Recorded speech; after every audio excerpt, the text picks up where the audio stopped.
আসসালামু আলাইকুম এভরিওয়ান। এখন রান্না হচ্ছে পাস্তা। তো এখানে আমি হচ্ছে গরম পানি বসাইছি। এখন একটু অল্প তেল দিয়ে নিলাম। আর এখানে হচ্ছে এই যে ছোলা রান্না করছে। তো চিকেনটা ম্যারিনেট করে নিব।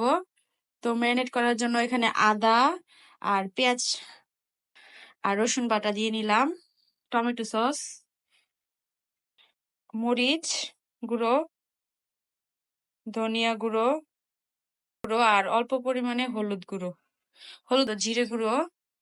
তারপরে দিয়ে দিব এখানে গরম মশলা, লাগে আর কি লবণ। তারপরে দিয়ে দিব একটু বেশি করে সয়া সস। তেল যে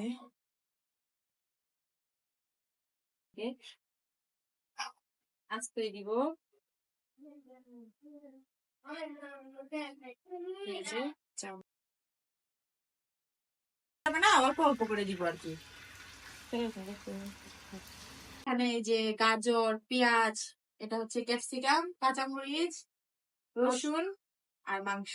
এখানে এই তো আমাদের চিকেন রান্না হচ্ছে, মানে ভাজা হচ্ছে চিকেনটা। আর চাউমিনটা হচ্ছে আমি ঢেলে দিছি। এই যে এখন আমি একটু গাজর গুলো একটু সিদ্ধ করে নিব আর কি।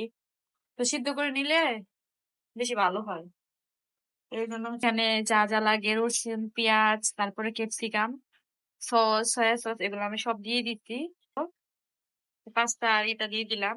হ্যাঁ, পাস্তা নাড়ায় নিলো। হচ্ছে চিকেন গুলা দিয়ে নিচ্ছি। এখন চিকেন গুলো হচ্ছে মিশায় নিব সুন্দর করে।